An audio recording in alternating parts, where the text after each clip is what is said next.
Now, the ASEAN Australia Summit is underway in Melbourne, with the Prime Minister hosting 11 Southeast Asian leaders in the hopes of strengthening regional, defence and economic ties. This is 50 years since we became ASEAN's first external partner, and this gathering now is the largest of world leaders in Australia in 6 years. Now, ASEAN Secretary-General Dr. Kim Hourn joined me for his only Australian television interview earlier today, and here's that interview now. Secretary-General, thank you so much for joining us today. You're welcome. China's becoming a risky investment option for Western companies. The trade tariffs also making businesses think twice. Would you like to see Australia diversify trade further away from China and towards ASEAN?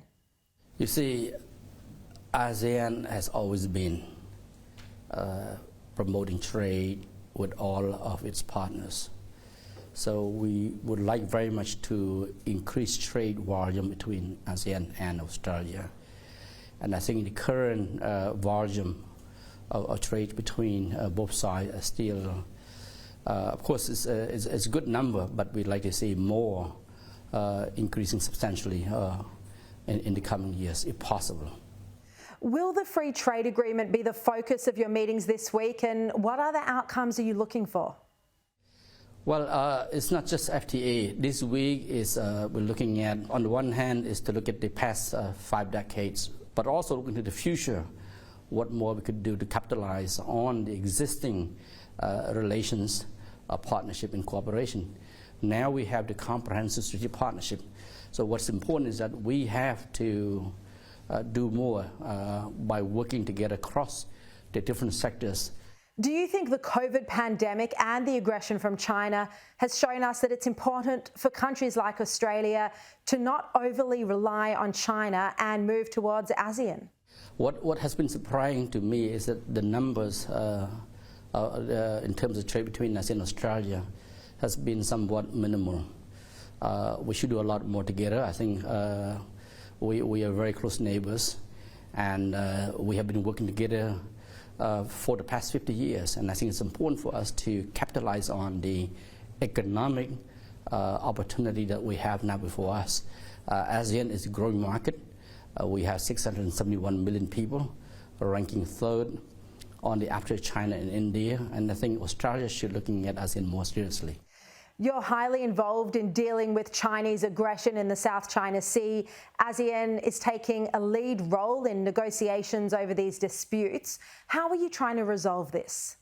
In the past few years, we've been working together on the negotiation for the Code of Conduct, or COC. At the moment, we agree on both sides that we should have the COC ready before the end of next year. I think this is a timeline we're looking at. How fast we can go.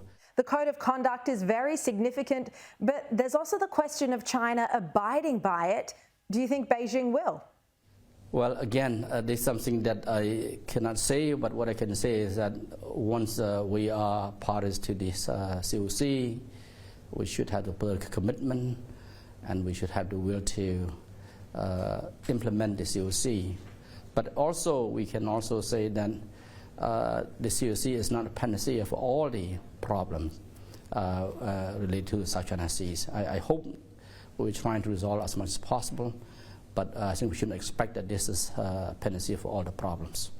Indonesia's new president-elect Prabowo Subianto is a military hardliner. How worried are you about this election and how it'll impact on democracy? In fact, I do not want to go into the what we call domestic politics of the member states. But what I can say is that Indonesia has strong institutions, a lot of experiences, and I believe it's what transpired is the will of the people of Indonesia, and we have full confidence and trust in the leadership in Indonesia. In terms of regional security, are you worried about Hamas cells emerging in our region? We are focusing very much on counterterrorism cooperation, and I think including intelligence sharing. So I believe that this is still the core work of ASEAN at the moment. Now, of course, I'm not aware of this at all, but I believe that the law enforcement, but also in the intelligence sector, they would be able to know and to work to ensure that the region is free of what we call violence, extremism, and of course, terrorist activities.